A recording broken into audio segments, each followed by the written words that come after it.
मैं साथियों यही कहूंगा। हमने कई बार विभिन्न स्तरों पे इस बात को रखा कि जो हमारे ठेकेदारी कामगार बंधु हैं उनकी बायोमेट्रिक अटेंडेंस हो,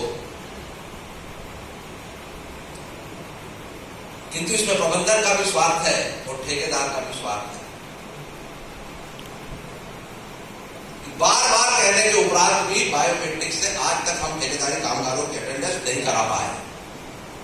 यह हमारी असफलता है और इसको हम स्वीकार करते हैं। लेकिन यदि आप लोग हमको सहयोग देंगे, यदि आप भारतीय कोयला खदान मजदूर संघ पेच कनार को मजबूत करेंगे, क्योंकि भारतीय कोयला खदान मजदूर संघ एक क्षेत्र में या एक इकाई में आपकी लड़ाई नहीं लड़ता है। ये पूरे कोल इंडिया के सभी रजिस्टर्ड यूनियन के द्वारा ठेकेदारी कामगारों का सम्मेलन कराया जा रहा है और ये लड़ाई पूरे कोल इंडिया इस तरह भारतीय कोयला खदान मजदूर संघ अपनी भारतीय खदान मजदूर संघ के नेतृत्व में लड़ेगा। लेकिन उसके पहले आपको मानसिक रूप से तैयार होना पड़ेगा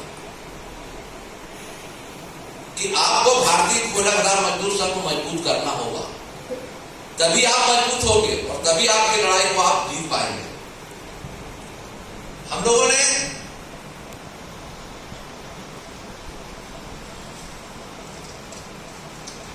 दस 9/2022 को ठेकेदारी कामगारों के लिए पत्र लिखे कि ठेकेदारी कामगारों को भी जैसे स्थायी हमारे कामगारों को बोनस मिलता है वैसे ठेकेदारी कामगारों को। कितने लोगों ने ईमानदारी के साथ अपने दिल में हाथ रखने चाहिए साथियों कि भारतीय कोयला खदान मजदूर संघ की इस लड़ाई को अपना समर्थन दिया, सहयोग दिया।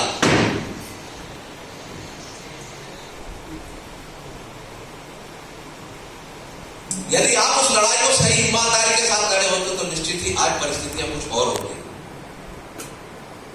इसी विषय को लेकर 19 सितंबर 2022 को भारतीय कोयला खदान मजदूर ने कोल इंडिया के समस्त महाप्रबंधक के कार्यालय के माध्यम से कोयला मंत्री को, कोयला सचिव को, कोल इंडिया चेयरमैन को ज्ञापन के माध्यम से आपकी पीड़ा से अवगत कराने का कार्य भी भारतीय कोयला खदान मजदूर संघ ने किया। पुनः 17/11/2022 को हम लोगों ने जब निजीकरण के विरोध में दिल्ली संसद भवन में प्रदर्शन किया, जिसमें पूरे कोल इंडिया के ही नहीं बल्कि सार्वजनिक उपक्रम के जितने हमारे मजदूर साथी थे वो सभी ने उसमें भाग लिया। लेकिन आप में से कितने लोगों ने उसमें भाग लिया था? पहले अपने गिरेबान में जाके हम तो अपना काम कर रहे हैं, संगठन को जो अपना काम करना वो संगठन अपना कार्य करते रहेगा, लेकिन बिना सहयोग के आप लोगों को कुछ नहीं मिलेगा। ये बिल्कुल ईमानदारी के साथ आपको कटु सत्य बोल रहा हूं। इसलिए आपको अपने अधिकारों के लिए इसके लिए खड़े होना पड़ेगा, लड़ना पड़ेगा, तभी आपको साथियों कुछ मिल सकता है। इसके पश्चात 27/12/2022 को अपेक्स जेसीसी कमेटी की जो बैठक होती है उसमें भी हमारे कोल उद्योग प्रभारी आदरणीय के लक्ष्मण रेड्डी जी ने आपकी इन मांगों को प्रमुखता से कोल इंडिया प्रबंधन के समक्ष रखा। तो संगठन को जो करना साथियों वो कर रहा है, लेकिन आप अपने आप के लिए कितना कर रहे हैं इस पे आपको विचार जरूर करना पड़ेगा, इस पे आपको मंथन अवश्य करना पड़ेगा। और मेरा निवेदन है आप सभी से, जैसे भारतीय कोयला खदान मजदूर संघ ने, अखिल भारतीय खदान मजदूर संघ ने एक निर्णय लिया कि हमारे जो ठेकेदारी कामगार साथी है, स्थायी कामगारों के कंधे से कंधा मिलाकर कार्य करते हैं, हमारे उत्पादन में सहयोग देते हैं, हमारे कंपनी के फायदे में सहयोग देते हैं, तो जब हमको प्रॉफिट शेयरिंग बोनस मिलता तो हमारे ठेकेदारी कामगारों को भी 10,000 रुपए कम से कम बोनस दिया जाए। इसके पहले आप लोगों को याद होगा जो हमारे पुराने ठेकेदार कामगार साथी है, भारतीय कोयला खदान मजदूर संघ ने इसके पूर्व भी आप लोगों को 10,000 रुपए बोनस दिलाने का कार्य किया था। कई लोगों को वो बोनस दिया भी गया, वापस उनसे साथियों ठेकेदार ने यहां पे दिया और ठेकेदार ने थोड़ी दूर पे जाकर ले लिया। कुछ लोगों के बैंक में ट्रांसफर किया गया, बैंक से वो पैसा निकलवाया गया। तो इस प्रकार का जो कार्य होता है उसके लिए बात को रखा है।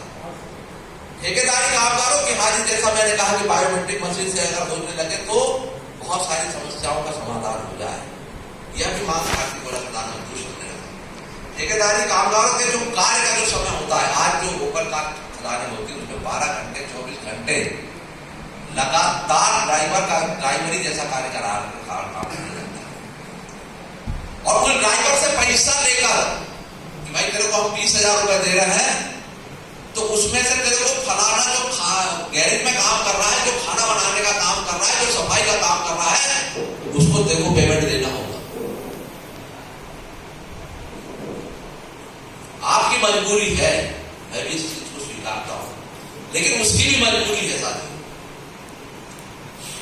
सबसे विषय ठेकेदारी जो कामगार है हमारे, उनका जो है कहीं अभी ईपीएफ में खाता खोला जाता है, कहीं जीपीएफ में खाता खोला जाता है, जबकि आप सभी का सीएमपीएफ में खाता खोलना चाहिए। जितना आपका पैसा कटता है उतना ही पैसा आपके ऑनर को उसमें जमा करना होता है।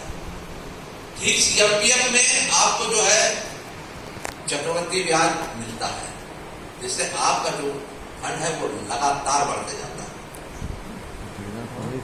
जो अभी मैंने बोला कि ठेकेदारी कामगारों को हाई पावर कमेटी का जो है भुगतान, ठेकेदार को ठेका तो उस रेट पे मिलने लगा है साथी, किंतु आपको वो पेमेंट नहीं मिलता है। तो भारतीय मजदूर संघ ने इस बात को भी रखा कि आपको जो है हाई पावर कमेटी के द्वारा निर्धारित वेतनमान दिया जाता है। ठेकेदारी जो हमारे कामगार साथी उनको सामाजिक सुरक्षा देगा, जैसे कि सामाजिक सुरक्षा में यह है कि मकान आपको मिले, पीने के पानी की व्यवस्था मिले, बिजली की व्यवस्था मिले, मेडिकल ट्रीटमेंट की व्यवस्था मिले, ओपीडी की ट्रीटमेंट की व्यवस्था मिले। अगर बाहर रेफरल करने की आवश्यकता पड़ती है तो आपको बाहर रेफरल की सुविधा आपके साथ साथ आपकी पत्नी को और आपके बच्चों को भी मिलेगी। माननीय भारतीय गोला खदान मजदूर संघ ने कहा, जैसा आदरणीय अमन साहब ने स्टेट के बारे में, सुरक्षा के बारे में बहुत विस्तृत जानकारी है, लेकिन इस मंच से निसंदेह में एक बात बोल रहा हूं कि आज भी जो आपको स्वयं की सुरक्षा के जो उपकरण मिलना चाहिए,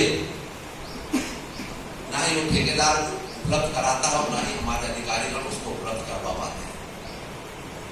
ये सच्चाई और इस सच्चाई को आपको और हमको स्वीकारना होगा।